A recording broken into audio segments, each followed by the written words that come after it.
Tapi aku seneng lihat cowok-cowok berkumis seperti ini. Kenapa, Gus? Saya bilang sama cewek-cewek, kalau kalian punya suami berkumis, pertahankan. Fake dia lele bukan buaya.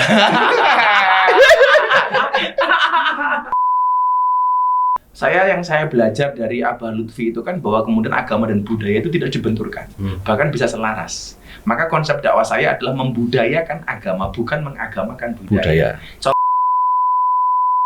Kemarin salah satu belangkon saya lelang pas konser santri untuk negeri. Lagu berapa ini tahu?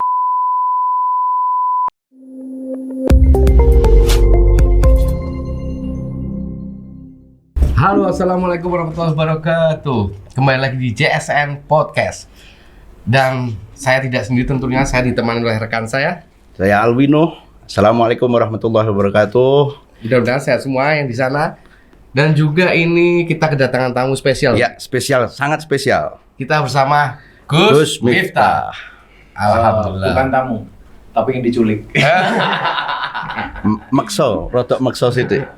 Masih sore juga kan? Masih sore ya, baru 2:30. Gus gimana Gus? Sehat Gus ya? Alhamdulillah. Ini Ya. kita mau tanya. Tapi sibuk sekali dia. Iya, Oh, saya kesini. menyempatkan waktu karena saya diculik sama Habib Hussein. Oh, begitu. Kalau enggak bisa mungkin. Kalau udah diculik enggak Kalau bisa. saya ngomong culik jadi ingat G30 SPKI. Kenapa? Jadi sekarang anak muda sekarang cintanya seperti G30 SPKI. Aduh. Penuh pengkhianatan. Oh, iya. Aduh, ratap saya. Gus ini Gimana kabarnya sih? Kabarnya dulu. Sehat. Gimana kabarnya Gus Miftah? Alhamdulillah ya baik. Gimana sih Ape Basan? Tanya dulu Tadi sudah tanya, kabarnya. Belum, kabarnya kan belum. Kabar saya Hasan. Baik. Oh, baik, ya. alhamdulillah. Itulah saya alasan kenapa saya suka bersepeda. Karena sepeda itu baik. Oh, itu Sepeda baik. itu baik. Baik, Gus. Baik. Oke. Sepeda juga nggak, Bu? Sepeda. Sepeda juga. Sepeda. Enggak deh, dia ngapusin Gus. Enggak, sepeda. Enggak deh. Sepeda. Enggak, Iya, bohong enggak. Kalau bersepeda mau saya kasih nasihat. Tetap berhati-hati di jalan. Kenapa? Karena jatuh di aspal tidak seindah jatuh di pelukan mantan. Oh, Ini Gus Cinta bukan Gus Miftah. Ini namanya Gus Cinta. Kok Gus? tapi tema kita pada malam hari ini tentunya dakwah dan medsos. Oke, ini. dakwah dan medsos ya. Yang- Ini agak agak dadaan ini Gus. Iya. Oh. Tadi culik-culikan tadi soalnya. Jadi Ya, nggak apa-apa lah. Tahu bulat digoreng dadaan harganya 500. Gus, ini dalam rangka apa ini? Sudah sampai Pekalongan aja ini. Saya itu hari ini harusnya syuting di TV, tapi karena saya tahu hari ini tanggal 10 miladnya Abah Lutfi ya, syuting saya cancel sampai besok. Oh gitu. Padahal saya seharusnya karena tayang di TV itu hari Jumat, maka H-2 biasanya sudah harus syuting karena editing kan lama. Ya. Tapi karena miladnya Abah yang setiap tahun saya harus hadir, ya saya reschedule hari ini saya bisa sowan Abah. Apa dia main film ya, Gus? Nah, Main film antum, Gus? aneh. Iya. Main film juga dia. Rencana baru mau bikin film. Tapi kalau ini acara saya di TV itu ada ngobrol bareng Gus Miftah. Oh, Jadi kalau begitu. pesannya Abah Lutfi ini adalah dakwah untuk kalangan middle height. Nah, Yeah. karena Oh. selama ini kita terlalu ribut, terlalu sibuk dakwah middle low, kalangan grassroots. Sementara kalangan di atas seperti artis, selebritis tidak tersentuh. Lah saya masuk ke sana. Oh, Dia banyak sekali kegiatannya, Bu. Juga mau film. Tadi kita ngelihatnya cuma di media sosial aja. Sekarang kita ketemu. Kita kan Ini sudah- artis juga, kita kan Gus. bedanya cuma satu. Apa Kalian itu? banyak pendapat, aku banyak pendapatan. Makasih Gus. Suwi-suwi kok ngece. Makanya bilang makasih. Karena kan nasab tidak berbanding lurus dengan nasib. Jadi nasab tidak berbanding lurus dengan nasib, apalagi dengan nisab. Betul. Gus, kita mau tanya-tanya boleh dong? Oh Gus? boleh. Ini banyak sekali pertanyaan Gus, sampai hampir 100 nih Wah Gus. subhanallah. Ya mudah-mudahan sabar aja lah, Gus Miftah. Iya. Ngadepi kita. Aku apa? Ya kamu Biar dulu, ini, saya kan Ya, sudah kalian tadi. tanya aku harus ikhlas lah. Ya. Dan ciri ikhlas itu diam. Karena kalau ngomong namanya iklan. Betul sekali. Cepet kau ente ngomong sih daripada dia ngomong Iya, terus. ini mau tanya. Gus, Oh bagus. Oh belum ya belum. makasih Gus. Seperti yang telah diketahui publik, Gus Miftah ini sering berdakwah di daerah prostitusi dan semacamnya lah. Prostitusi. Prostitusi dan semacam. Prostitusi. Prostitusi. Ah. Oke. Dan semacamnya. Inspirasi Gus Miftah sendiri menggunakan metode dakwah semacam itu kenapa ya?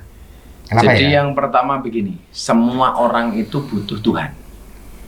Yang membedakan adalah fasilitas dan sarananya. Kalau orang kayak antum-antum ini pengen ketemu Tuhan, pengen dekat dengan Tuhan gampang. Datang ke Jumat Kliwon, ke Kanjeng Selawat, Maulid Akbar, ikut majelis-majelis yang lain. Sementara mereka ketika datang ke tempat-tempat seperti itu biasanya apa? Dipandang sebelah mata. Betul sekali. Wah, ini WTS ngapain datang ke sini? Jangankan WTS, orang yang bertato saja loh ketika datang ke majelis yang ada adalah penghakiman. Padahal Tuhan memerintahkan kita untuk saling mengenal dan menasihati, bukan saling menilai dan menghakimi. Maka saya sering bilang, seringkali orang itu menjadi hakim dan jaksa bagi kesalahan orang lain dan menjadi pengacara bagi kesalahan kita sendiri. Jadi tidak selesai-selesai Gus ya? Jadi kalau ada orang lain salah, Tambah salah. dijustifikasi, disalahkan. Tapi kalau kita salah, dibela-bela. Oh. Lah, saya hanya memberikan fasilitas kepada mereka, bagaimana kemudian keingintahuan mereka kepada Tuhan saya fasilitasi. Caranya bagaimana? Saya berkunjung kepada mereka. Bukan mereka yang mendatangi saya, tapi saya yang mendatangi mereka. Jadi kita balik. Iya. Mereka juga butuh Tuhan loh itu. Betul. Cuman kadang-kadang mereka nggak ada fasilitas dan sarana. Itulah alasan kenapa saya mendatangi mereka. Nah, maka ketika kemudian pengajian saya diganggu, saya bilang, kamu boleh mengganggu saya, tetapi kalian tidak boleh mengganggu mereka untuk apa ya? Merefleksikan kecintaan mereka kepada Tuhannya. San, Betul sekali. ini tinggi sekali kata-katanya San. Satu hal yang kemudian mereka sangat tertarik dengan pengajian saya apa? Saya bilang kepada mereka, cukup bodimu yang bermaksiat, hatimu jangan ikut-ikutan bermaksiat. Dengarkan, San. Iya. Cukup bodimu. Iya, dengarkan ya. Kalau kita gimana San? Dakwah seperti Gus Miftah ini. Jangan, kalian berani masuk nggak mau keluar. Jangan jujur-jujur sih Gus. Ini kan cuma bertanya sama bebasan saya. Tetap keluar lah. Gus, ini pertanyaan ini lanjutannya ya Gus ya. Apakah pernah Gus menjumpai hal-hal unik saat berdakwah di tempat seperti itu Gus? Oh ya banyak. Apa, Gus? Jadi kayak saya harus mendatangi komunitas para pemabuk, yang saya harus ngajak orang mabuk untuk sholat. Itu rame nggak Gus? Ya rame biasa. Maka saya Tengkar. pernah dihakimi sama para kiai di Asar Miftah goblok. Orang mabuk kok diajak sholat. Itu biasa seperti itu. Apa kamu nggak tahu sholatnya orang mabuk itu tidak diterima oleh Allah 40 hari? Jawaban saya apa? Diterima nggak diterima bukan urusanmu tapi urusan Tuhan. Bener. Cukup Rokib dan Atik yang menilai amalku, cangkemmu rasa melu-melu. Oke. Ya, Betul. kita tuh sering gitu loh. Ya sudah, wong mereka mau sholat udah keren. Kalau sama anunya Gus, sama langsung yang dituju, ada Jadi ada hal-hal begini, unik apa? dulu di kafe, lagi sholat, Allahu Akbar, ada preman lagi ngerum karaoke, dalam keadaan mabuk sempoyongan. Langsung ketika melihat kita sholat, dia teriak, mandek gitu kan. Jadi dia memberhentikan sholat kita itu. Iya. Saya teruskan, Alhamdulillahirabbil alamin. Yang saya imam itu Mbak Elsie. Mbak-mbak pemandu karaoke. Kalau di Jawa Timur istilahnya purel, perempuan rela diusel-usel. San dihafalkan. Iya, enggak. Jangan dihafalkan ya. Enggak. Kalau istilahnya PL, pemilih lagu, atau PK, pemandu karaoke. Bahasa kerennya LC, ladies kan. Kalian kuriser San. Ya menemani nyanyi lah. Menemani nyanyi. Beliau hafal karena tamu reguler kan. Saya nggak ikut-ikut itu. Akhirnya dia datang lagi. Mandek gitu kan. Dia memberhentikan sholat saya. Saya bingung waktu itu, mau tak jawab. Itu sholat saya batal. Enggak tak jawab kok ditantang gitu kan. Sampai ketika kan mandek, akhirnya tak jawab. Ngopo? Itu batal. Nah, jadi sholat saya batal. Ketika saya ngopo? Ternyata dia bilang apa? Tak pikir dia mau marah, ternyata enggak. Dia malah jawab, "Bu, aku melu sholat," katanya. Padahal orang mabuk. Subhanallah. Adalah dengan keadaan mabuk. Dalam keadaan mabuk. Itu lucu. Kamu udah pernah sholat belum? Agama kamu kayaknya Islam. Kan orang mabuk. Dibuka KTP-nya bener Islam. Tak suruh wudhu, kalau dia ke wastafel, ternyata nggak wudhu, malah ngencingi wastafel. Orang mabuk gimana kan? Akhirnya dia sholat, rakaat pertama aman. Saya rukuk, dia rukuk, saya sujud, dia sujud. Begitu rakaat kedua, HP-nya bunyi, dia angkat. Saya bro, dia sholat. Persis San. Lagi orang mabuk gimana? Persis. Tapi dari situ kemudian, karena kita bisa menerima orang seperti itu, akhirnya menjadi jalan hidayah bagi mereka. Itulah alasan kenapa hari ini saya mendapatkan julukan Presiden Para Pendosa. Karena para pendosa itu nyaman ketemu saya. Nggak sedikit Gus ya. Kenapa? Yang ikut sama antum. Oh banyak. Saya bahkan mendapatkan orang mu'alaf gara-gara ketemu saya di dunia malam seperti itu banyak. Orang masuk Islam. Sampai sekarang Gus, antum. Sampai sekarang. Saya hampir kalau tiap malam minggu pagi pengajian di pondok itu pasti ada yang Islam, yang bersyahadat. Bahkan saya besok tanggal 23 Desember harus berangkat ke Amerika, diundang oleh komunitas Katolik di Amerika, sponsornya wali kota Los Angeles, gara-gara mereka melihat ceramah saya di gereja. Oh, begitu ya, Gus. Itu masuk ke klub-klub semua, Gus ya? Hampir. Dulu kalau saya masuk klub saya dimusuhi, sekarang saya diminta. Sekarang ini? Nah, di Surabaya saya ada klub baru itu, Gus ini klub kita ulang tahun mau pengajian sama Gus Miftah nih. Saya akhirnya mampir siang-siang jam 2. Saya pikir bener-bener mereka mau ngaji, pakai ternyata enggak. Mereka masih pakai pakaian dinasnya masing-masing. Begitu saya datang, ayo kita ngaji. Udah, ini ada botol macam-macam perakan mereka kayak gitu. Saya mau naik panggung untuk rebutan selfie. Saya bingung waktu itu, kiri susu, kanan susu, bawah paha itu. Hanya subhanallah, alhamdulillah, innalillah gitu kan. Ya sudah, itulah alasan kenapa saya pakai kacamata hitam. Supaya kalau ngelirik tidak kelihatan. Itu padahal ada di pertanyaan, Gus. Jangan jawab dulu. Saya kalau lihat susu di Boyolali itu aku sama susu apa itu? Kok merinding. Gus, ini selanjutnya. Kita tahu nih, beliau ini sibuk sekali, jadi agak banget. buru-buru lah. Aku sering ngikuti beliau juga. Seperti yang diketahui, Gus. Gus Miftah ini kan sangat nyentrik dalam berpakaian. Kalau pakaian kan nyentrik sekali lah, dimanapun tempat. Apakah itu termasuk dalam metode dakwah Gus Miftah? Sesuatu yang langka itu unik. Termasuk kacamata, Gus? Ya, kalau unik itu berarti antik. Dan kalau antik harganya mahal. Tuh. Ya enggak? Kenapa emas berlian itu mahal? Ya karena dia langka. Antik, harganya mahal. Maka saya bilang begini, kalau fashion kita itu berpengaruh atas dakwah yang kita lakukan, artinya kita menggunakan fashion yang bagus itu menjadi wajib. Saya bilang begini, saya sering dikritik orang, Gus Miftah tuh apa ya, dai duniawi. Kenapa sering pakai barang branded? Coba, yang saya hadapi dengan teman-teman di bawah itu beda. Saya harus ketemu dengan kelompok-kelompok sosialita di atas, teman-teman artis dan lain sebagainya. Kalau hanya gara-gara pakaian yang saya gunakan, mereka tidak menerima dakwah saya, maka saya menggunakan pakaian atau brand yang mahal, hukumnya wajib. Supaya saya didengarkan oleh mereka. Mereka boleh menghina Miftah, tetapi mereka tidak boleh menghina Islam dan dakwah. Saya ketemu dengan ibu-ibu BPJS, Barisan Para Janda Sosialita. Baru nih. Kalau BPJS. Kalau di Pekalongan juga banyak BPJS sih. Apa itu? Budget pas-pasan jiwa sosialita. Agak menyindir sih. Karena saya juga BPJS. Buruan Para Janda Sosialita. Selalu yang apik dia sebenarnya. Iya. Itu kalau saya menggunakan barang seadanya, mereka kan orang-orang yang dilihat apa pakaiannya. Meremehkan ya, saya harus menggunakan barang yang bagus dong. Gitu. Tujuannya hanya untuk dakwah. Kalau enggak untuk apa saya itu? Jadi kalau saya dibilang itu kenapa beli tas mahal, sepatu mahal, enggak, itu dalam rangka untuk kalangan seperti itu. Kayak pakai belangkon. Yang saya belajar dari Abah Lutfi itu kan bahwa kemudian agama dan budaya itu tidak dibenturkan, bahkan bisa selaras. Maka konsep dakwah saya adalah membudayakan agama, bukan mengagamakan budaya. Contohnya belangkon.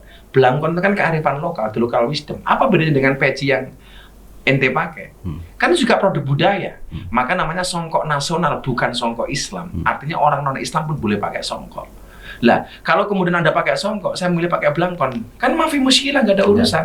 Toh saya beli belangkon pakai duitnya sendiri, gitu kan? Ya. Yang saya pakai juga kepala-kepala. Ini kalau di Mekah, wow ini ramai Gus. Mahada, ini apa? Saya bingung. Belangkon bahasa Arabnya apa? Akhirnya saya jawab, hada belangkon. Iya, the belangkon. Gus, bahkan style Gus Miftah ini juga pasti banyak yang ngikutin Gus ya? Banyak. Sekarang kalau antum cari, ini dulu kondangnya belangkon Jenderal Sudirman. Sekarang belangkon Gus Miftah. Kemarin salah satu belangkon saya lelang pas konser santri untuk negeri. Lagu berapa ini tahu? 200 juta. 200 juta? Saya bikin belangkon 1 juta. Amazing. Saya sumbangkan untuk santri, gerakan santri asuh. Belangkon saya laku 200 juta. Itu uangnya untuk nyumbang santri. Laku 200 juta, kebayang nggak? Betapa mereka kemudian senang dengan itu. Ya karena saya setelah saja, wah kayak kok belangkonan, lah apa urusannya? Termasuk kacamata juga? Termasuk kacamata, sebenarnya itu tadi. Di mana tempat? Gelap, terang. Loh, tadi kenapa saya pakai kacamata? Dia selalu pakai kacamata juga. Kenapa? Karena kalau pakai kaca jendela berat. Nah kita kan tanya sama dia. Kalau pakai kaca, kamu kenapa jadi takut? Betul, kaget tadi. Lanjutkan. Tadi Wi, aku lihat orang itu juga ada Gus yang pakai kacamata hitam. Ya guys, ini teman saya ikut pakai kacamata hitam, malah dikira tukang pijet. Mungkin ada pertanyaan lagi Ya, yang ini bagian dari setel lah. betul. Ya, setel dan dakwah. Yang dulu orang bilang pakai belangkon desa ya sekarang milenial, bahkan Atta Halilintar, Putra Siregar tuh senang pakai belangkon sekarang. Masya Allah. Ada impact positif lah. Jadi banyak ya Gus ya.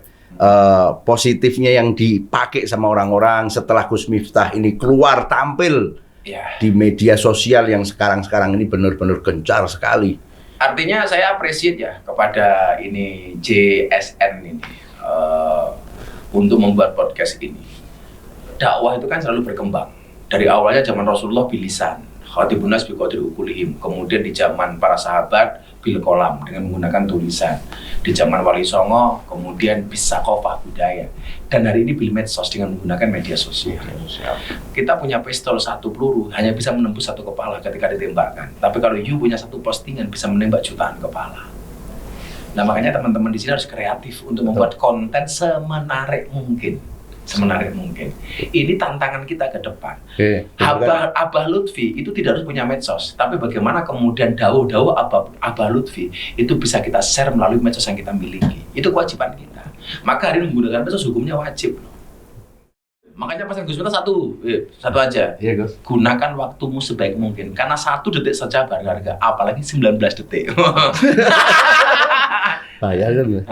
Itu larang katanya. Karena saya belum punya yang versi 1 menit. Gus katanya dipanggil ke Jakarta jenengan. Ya, Betul. Lanjut San. Apalagi yang mau dipertanyakan sama Gus Miftah? Anak-anak udah main. Halah sekarang Bayu udah pakai gadget atau gimana? Lihat YouTube segala macam. Makanya ya generasi Muslim, Ahlus Sunnah, yuk kita follow ya Ustadz Ahlus Sunnah lah. Yang lihat ya podcast seperti inilah. Gitu. Kita jangan sampai ketinggalan. Mereka juga bermain seperti itu, masa kita enggak? Ya, gitu. betul sekali. Gunakan medsosmu menjadi wasilah untuk mendapatkan ridho dari Tuhanmu. Medsos Bermanfaat lah. harus manfaat melalui medsos kita. Sekarang begini, saya kenal dengan Haritanu Sudibyo yang mempunyai MNC Group RCTI, Global TV, iNews, dan saya termasuk salah satu pengisi acara di TV mereka. Saya dulu tanya, Pak Hari, dulu bikin TV habis berapa? 500 miliar sampai 1 triliun. Sekarang semua orang berpotensi punya TV dengan menggunakan HP kita. Artinya apa? Kalau dulu you pengen tampil di media massa, itu harus masuk TV saingannya banyak. Sekarang semua orang bisa memviralkan dirinya sendiri. Dan ini akan dipertanggungjawabkan di hadapan Allah. Maka dalam surat Yasin ada satu ayat bunyinya apa? Al-yawma nakhtimu ala afwahihim wa tukallimuna aydihim wa tasyhadu arjuluhum bima kanu yaksibun. Saya pulang dari Taiwan. Saya mikir, kenapa yang berbicara tangan, mulut dikunci, tangan bersaksi? Karena ternyata hari ini orang juga banyak bermaksiat melalui tangannya. Membuli, membenci, memposting sesuatu yang tidak bermanfaat melalui apa jari-jarinya. Nah kalau kemudian postingan kita bermanfaat, ini juga akan menyelamatkan kita. Gitu. Kenapa nggak kita lakukan? Sampai segitunya. Tergantung kita memakainya itu. Ya, kayak peso lah. Kalau tujuannya untuk ngiris berambang, juga bagus. Kalau untuk nusuk orang juga jelek. Ini juga sama seperti itu. Kita mau lihat apapun di sini bisa. Apalagi HP mahal. Kalau HP kalian mah murah. Dan ini kon cepet di Jakarta tuh. Kelihatan kok HP murah tuh kalau dinyalakan flashnya redup biasanya. Tapi kalau cintaku pada bebusin itu seperti kamera. Terus? Fokusannya bebusin, yang lain ngeblur. Gus, Gus Miftah sendiri kan pasti pernah mendapatkan cacian dari dari netizen. Bagaimana sih seharusnya menyikapinya? Ketika ada orang lain membicarakan keburukanmu, itu hanya sampai telingamu. Kalau kamu sakit hati, yang salah kamu. Kenapa? Karena kamulah yang mentransfer kalimat itu dari telinga ke dalam hati kamu. Harusnya ya kita nggak usah sakit hati, ya kan cuma sampai di sini, nggak usah dibawa ke hati. Dan kenapa orang-orang itu membicarakan kita? Karena hidup kita lebih menarik daripada mereka. Ketika ada orang membicarakan kita di belakang mereka, itu artinya kehidupan kita lebih maju selangkah dibandingkan mereka. Santai saja, bro. Tapi kan yang ada itu orang susah ngomongin orang seneng. Nggak ada orang seneng ngomongin orang susah. Oh iya. Yang ada itu di belakang ngomongin di depan. Nggak mungkin depan ngomongin di belakang. Kenapa kita jadi susah dengan omongan orang? Betul. Saya viral gara-gara ceramah di gereja. Jutaan orang yang kemudian melihat video itu, ada yang mencaci maki dan sebagainya. Saya ditanya sama istri, apa nggak sakit hati dengan komentar netizen yang mencaci maki? Enggak, kenapa? Karena komentarnya nggak pernah saya baca. Kita tidak bisa ngatur omongan orang, tetapi kita bisa belajar bagaimana menghadapi omongan orang. Kita tidak bisa mengatur ombak, tapi kita bisa belajar berselancar. Betul. Dan juga orang itu tidak ada kebuang waktunya untuk ngapain? Kalau ada orang membicarakan keburukan kita, tersenyumlah. Karena keburukanmu saja diperhatikan, apalagi kelebihan. Tuh, itu kata-kata mahal. San, denger no. Nah, aku tidur. Ini kalau endorse di luar aku dibayar saya. Kalau di sini jazakallah khair. Silakan Sen. Beliau. Terus Wah, banyak sekali ya berarti ya. Gus Miftah ini harus menghadapi beberapa macam keadaan. Ya mungkin itu cacian, selain itu ya pujian itu juga berat kepada beliau. Menjalani semuanya harus ikhlas. Kalian tahu ikhlas itu apa? Ikhlas itu seperti keset, diinjak-injak tetap welcome.